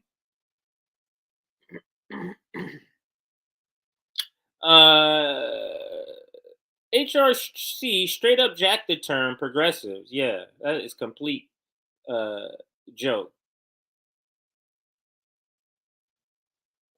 Let's go down. Oh, that's what I'm looking for. I'm looking for to put this back up here. The banner. All right, so let's go to this video, Democracy Now! And it just lays the groundwork for the conversation on Lori Lightfoot and how she was ousted as mayor of Chicago. We got Hard Lens Media and Dana in the audience, both from Chicago. Maybe they can chime in with their comments too. This is Democracy Now!, democracynow.org, the War and Peace Report. I'm Amy Goodman in New York, joined by Democracy Now! Co-host Juan Gonzalez in Chicago. Hi, Juan. Hi, Amy. Welcome to all of our listeners and viewers across the country and around the world. Well, you're there in Chicago, where this race took place yesterday for the mayor of Chicago. A lot of firsts. You had Lori Lightfoot, who was the first African-American woman mayor of Chicago, the first openly LGBTQ mayor of Chicago, and now she becomes the first incumbent mayor to go down in something like 40 years. Can you talk about the Vallas versus Johnson runoff and the significance of what took place? Yes, Amy. Well, Lori Lightfoot was deeply unpopular. As you mentioned, her first term was less than stellar, I think, what most voters felt. But this is shaping up now. The runoff on April 4th is shaping up to be a sort of classic battle between progressives on the one hand and centrist and conservative forces in Chicago on the other. Paul Vallis is a former CEO, not only of the Chicago Public Schools, he was also, he had a stint as superintendent of the Philadelphia Public Schools, as well as in New Orleans after Hurricane Katrina.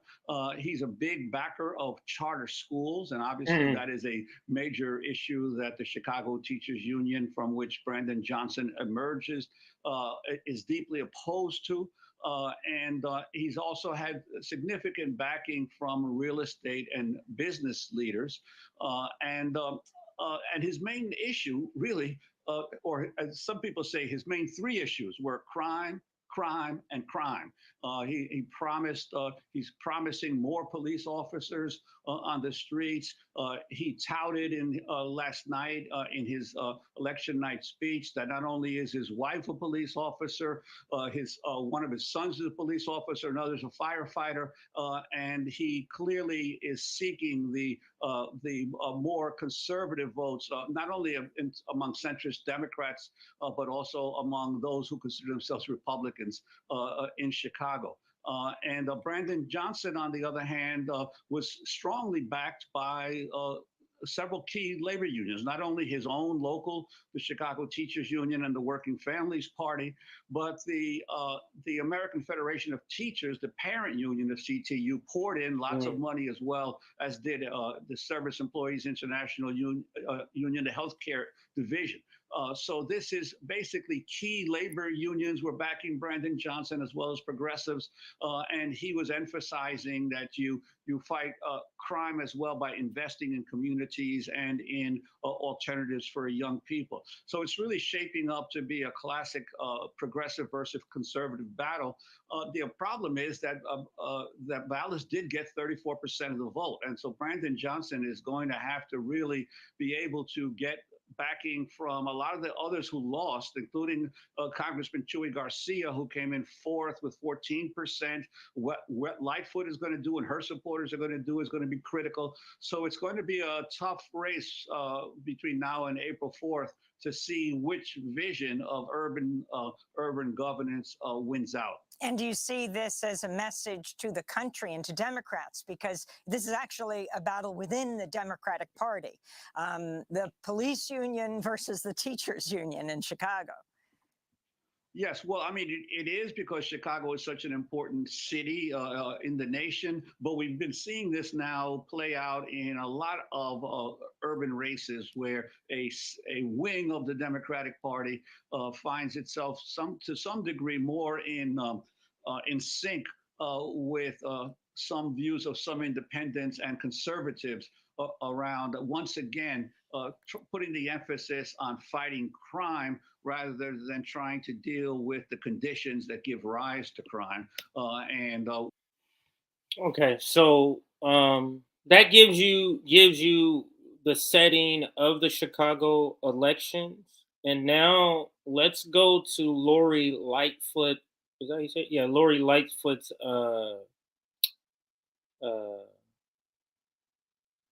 concession speech, or part of it, where she concedes. I believe that's this video here, and let's listen. Do this. So thank you, and thank everyone so much. I feel a lot of love in this room, as I've felt every step of the way on this journey. I've called Brandon Johnson and Paul Vallis to congratulate them on their victories in advancing to the runoffs. We were fierce competitors in these last few months, but I will be rooting and praying for our next mayor to deliver for the people of the city for years to come. Thank you.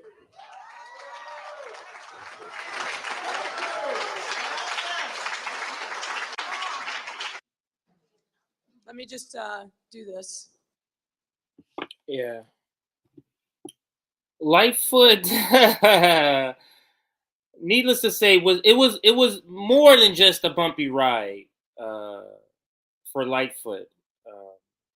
Needless to say, let's go back actually to that, and we're gonna pause here. So let me bring up the next item here in this presentation on Lightfoot. Let's see which one we're gonna do first. Let's do this one.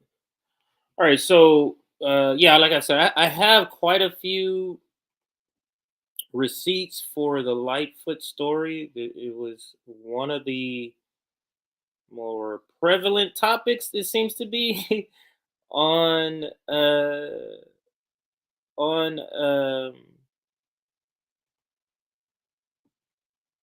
social media. So let's now go to a news tweet, and in this news tweet,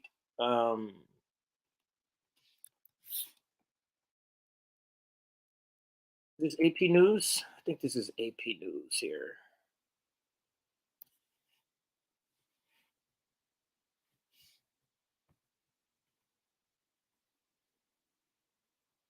Yeah, AP News. Just like I thought. All right, so AP News breaking: former Chicago school CEO Paul Vallis and former teacher Brandon Johnson have advanced to an April runoff in the city's mayoral race after voters denied incumbent Lori Lightfoot a second term. And that's just the headline that we are reading, and then we can go to the next item here. Let's see, what is the next item here? Now, Larry Elders, who lost his race, decided to chime in. I'll get to that in just a second. I thought it was funny, though, that he chimed in. Now, let's go to a little bit of historical video. Now, that same person put up this historical video of the first video of the concession speech. He also put this video up. And this one is giving a little history, I guess, of how the years of her being mayor of Chicago kind of went. So, like you see, it says Lori Lightfoot's legacy. So let's listen. Shut you down. We will cite you. And if we need to, we will arrest you and we will take you to jail. Period. There should be nothing unambiguous about that. Don't make us treat you like a criminal. But if you act like a criminal and you violate the law and you refuse to do what is necessary to save lives in the city in the middle of a pandemic, we will take you to jail, period. This is how it's going to be. We will shut you down. We will cite you. And if we need to, we will arrest you and we will take you to jail, period. There should be nothing unambiguous about that. Don't make us treat you like a criminal. But if you act like a criminal and you violate the law and you refuse to do what is necessary to save lives in the city in the middle of a pandemic, we will take you to jail, period. So that's Lori Lightfoot. And let's bring up another video of Lori. So I guess that's part of her legacy. Here's another video showing part of her legacy. This is more funny, lighthearted, but let's see. Let's see what it is. Easily my favorite Lori Lightfoot moment. And let's see.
So guess what we're here to talk about today?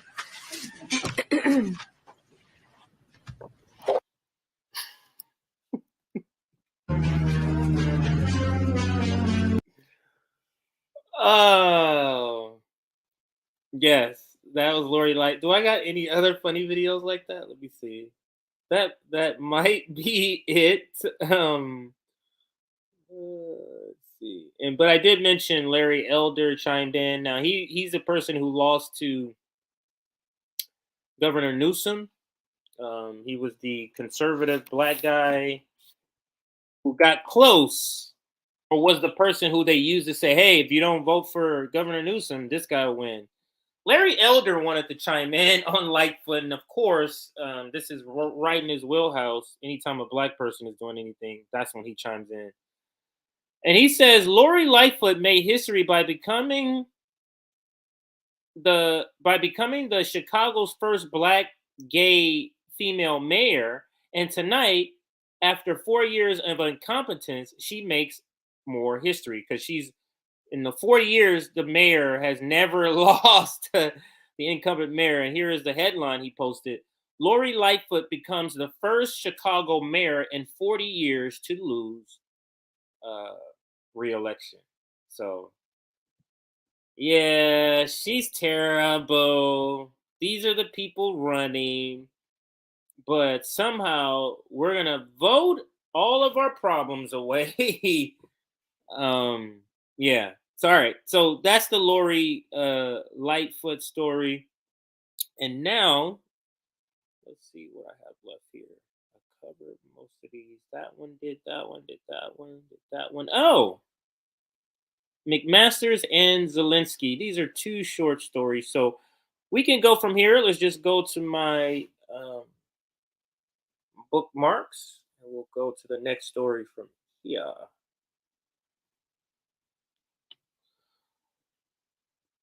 So covered that one already. We'll double back to that one.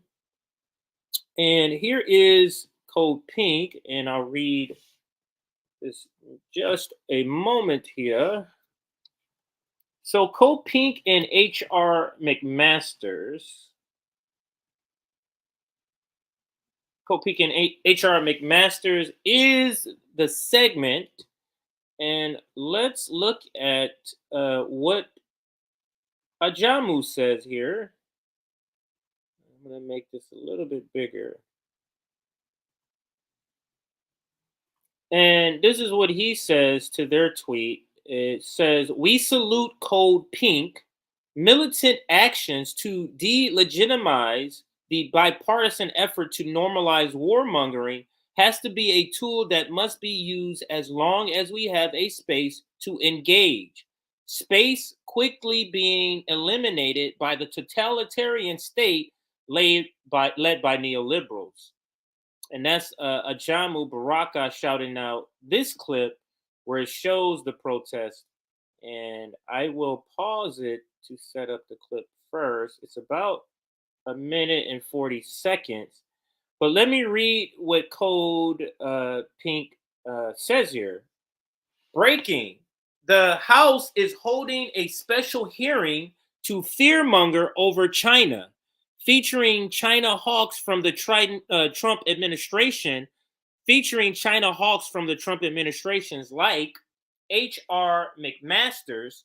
Code Pink just disrupted them to call for an end to warmongering. China is not our enemy is the hashtag. And let's look at this clip with HR McMasters. And perhaps most important, the committee can help determine the combinations of policies There will be order. and legislation necessary to counter CCP aggression and rebuild America's and the free world's competitive advantages. Joe McMaster, why don't you pause for a second? You'll be given additional time, and we'll take care of this. We'll take care of this. We'll get on with our imperialism. Let's get this person out of here.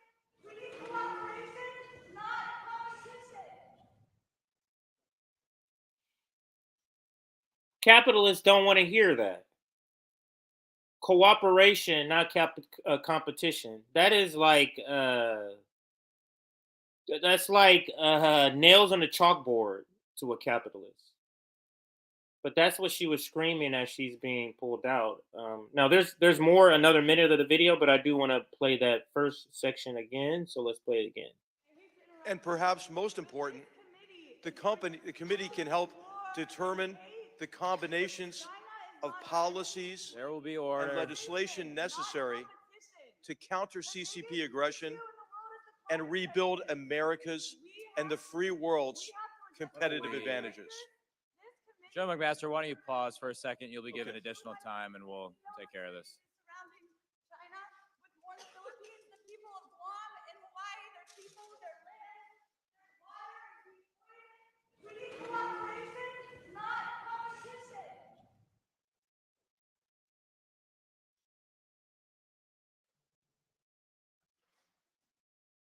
All right, General McMaster, you may continue. Thank you. This committee, as I was saying, can help the United States. It's about saber rattling. It's not about peace. We need cooperation. Your sign is upside down. It's the biggest threat to this country and the world. We need to address that with China.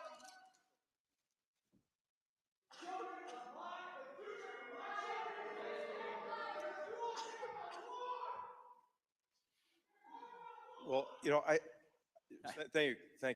You see why civility politics must be rejected at every level? Because civility politics would mean there would never be opposition or dissent heard against the war. Because civility politics blocks out dissent. So you have to do these things. You have to disrupt. You have to be uncivil in order to get your point across. So I don't think there's another one, but there's still 20 seconds left. Let's listen. Thank you, Congressman Geller. You know, I think these eruptions are indicative of really the effect that the United Front Work Department has had. And maybe we can talk more about that during the course of the hearing. I think they have reinforced to some degree what you might call a bit of a curriculum of self-loathing that has taken hold in academia for many years.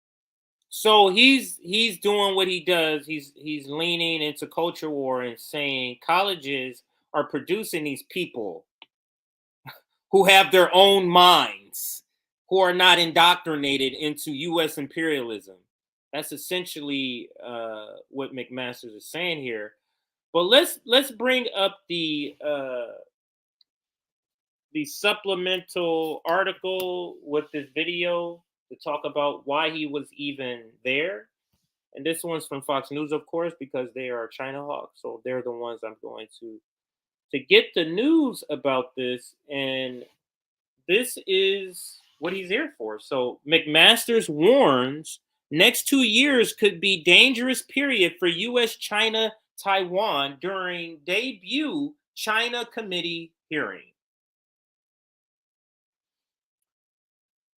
So sounds like they have created a committee to conjure up fear and fear mongering about China, and that's exactly what they did in the House. So let me read just a little bit of it. Former National Security Advisor H.R. McMaster testified Tuesday evening at the first hearing of the House Select Committee on China. Former National Security Advisor H.R. McMaster said Tuesday at the first House Select Committee on China hearing that the next 2 years could be a dangerous period for the United States as tensions between China and Taiwan could escalate. You notice the framing of the article?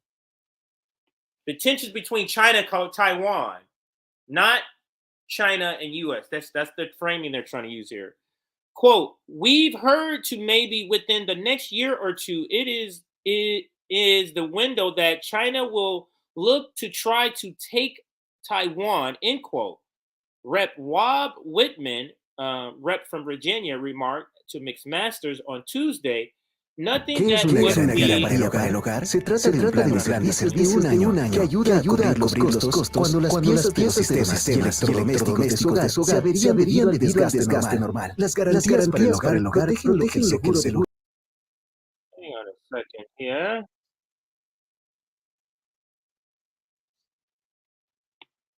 Okay, I don't know if you heard what I heard, but I couldn't hear that anymore. It was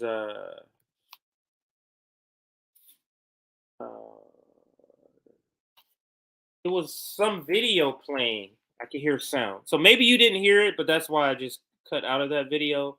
So I don't know what it was though. Let me see if it's some kind of automatic video that's gonna play. Yeah, it looks like this is the one down here. So I'll stop it now. So that was it. All right. So maybe you didn't hear it, but I was hearing that. So I'm back at the article just so you can see here. So now let's bring it back up. All right. So I cut off the sound. You may not have heard it, but I heard it in my ear. So now let's continue with the segment. It was obviously some capitalist pop-up ads trying to sell me something. Now let's continue with the segment. And where we left off was here in these quotes here. So during the committee's debut, actually, that's not where we left off.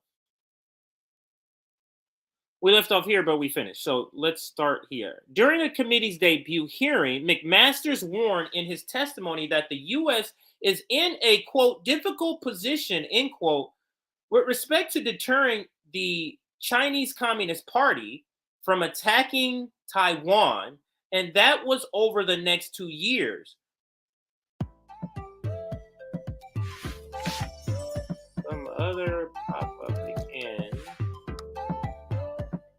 Wow.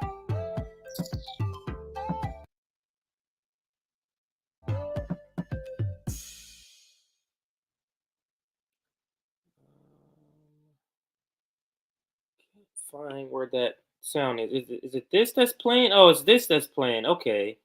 So let's turn this sound off completely. It's going to be very interesting tonight. The new House committee, focused on the threat from China, has a lot to tackle in their first hearing, which will happen in primetime this evening. But they're not the only lawmakers who are taking on the threats from Beijing. Let's bring in Republican Congressman Michael Waltz, National Guard colonel and former Green Beret commander, who has a plan. All right.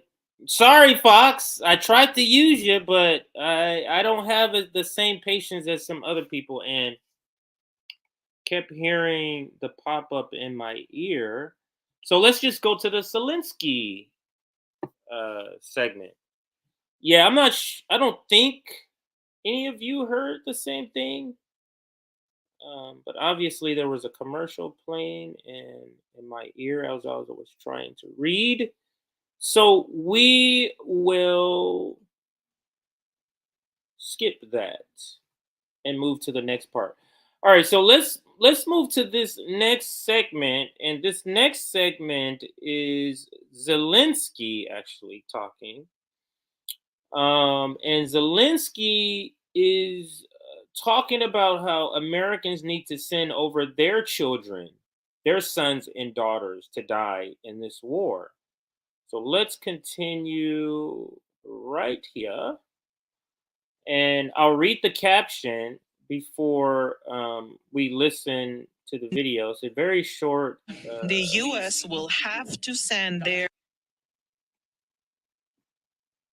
Okay, so it's a very short video, but I think this is one of the last segment. Maybe it's one more after this. Zelensky on American.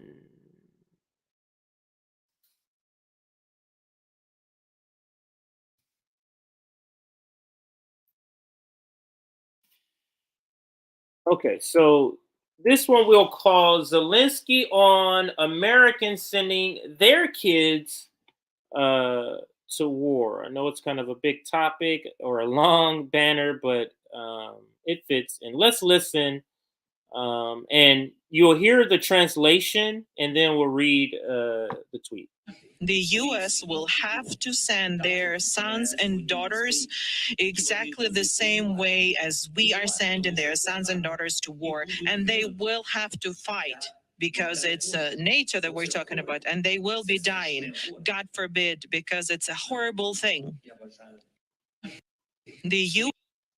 So let's read the caption, then I'll play the video again.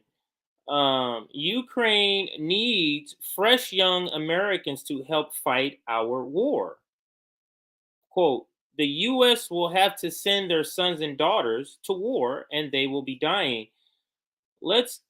Now, it's curious to me that Twitter put this on here. Readers added context they thought people might want to know.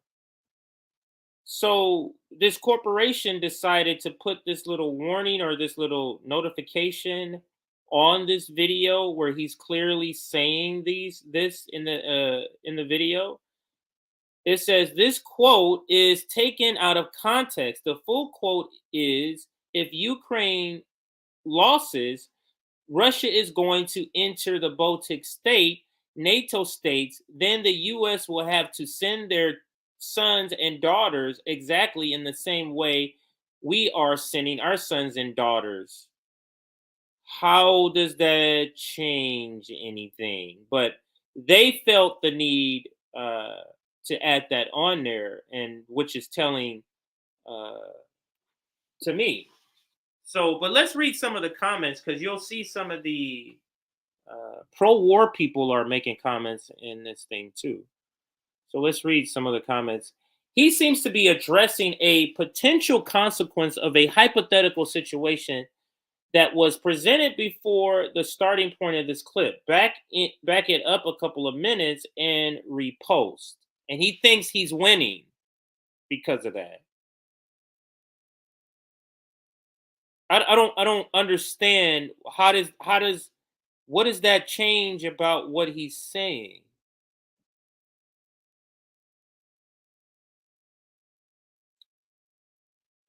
I mean, I don't get the point that this makes. But let's read this one. That's how Vietnam started. Just a hypothetical. 58,000 American soldiers ended up dead after the hypothetical became true. And James Phillips, and I didn't read beyond this, makes the point right here. Like, what does the hypothetical have to do with anything? But I do have an accompanying article. Have anybody else seen these little tags that they put on everybody's on your tweet? Sometimes if it's something they disagree with, I'm noticing this more and more, and it's specifically when they're talking about stuff that has to do with war that I'm seeing they're putting these little notification tags on there.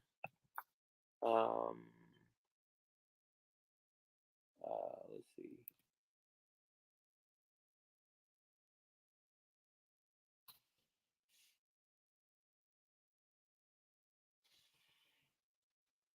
So, just to accompany with an article, this one's from BBC. Not talking about necessarily the sons and daughters quote, but this is just an article to accompany for this Zelensky segment here. This one's from BBC, and this one says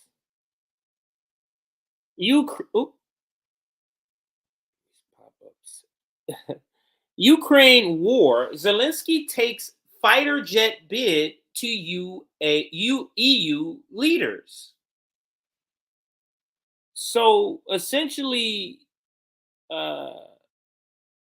Zelensky is now the, I guess, spokesperson for weapons manufacturers going around. I mean, he did this already, but going around requesting fighter jets, saying we need more funding, need more of this. That's Zelensky. This guy is terrible. He's all around corrupt. I just don't know. I don't get how people at this point are still seeing this Ukraine war and the funding that the United States and other countries in the EU are doing outside of the fact that this is just NATO at this point. This is no longer Ukraine fighting, or it hasn't been Ukraine fighting Russia for a long time. This is NATO. This is a NATO fight, and a NATO fight that's in preparation for the fight against China, which is crazy on itself. All right, I think I'm rambling at this point, so let's bring it to a close. Let me make sure I covered all the stories. The David Pakman story, Lori Lightfoot, CODEPINK,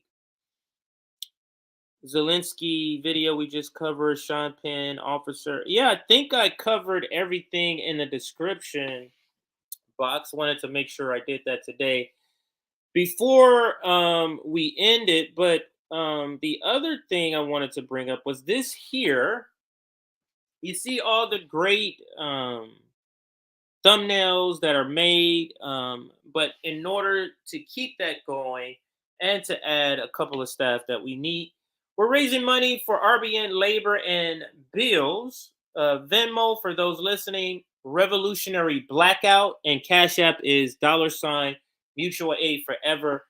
Send any donations, $1, $2, $3, to help pay our labor, the labor value they asked for, and that's what we're trying to do. Just simply pay what they request that they should be paid. So if you're able to contribute, please do so. But I think I've covered all the graphic topics. We got through Lori Lightfoot. We got through David Pakman and Marianne Williamson. We just got through the HR McMaster story, although we didn't go through all of the article. And then we just showed you the Zelensky video, and then capped off with this headline. Want to thank everybody for joining me today. Let me check out the comments here. Great work, solidarity. CJ, they don't have to fight. Fun stuff. Yeah, I wanted to keep it light today. There were some other stories that I'm just going to hold off probably for a couple of days. So I tried to do this one more lighter stories, not as serious stories. Keep it a little fun today, Wednesday. All right, everybody. I think I'm going to call it there. I don't have an outro video, so I'll just play some music and throw your comments up. If you have a comment you would like to have put up, put it up now. It's 5:11, so comments 5:11 and after will be put up after this.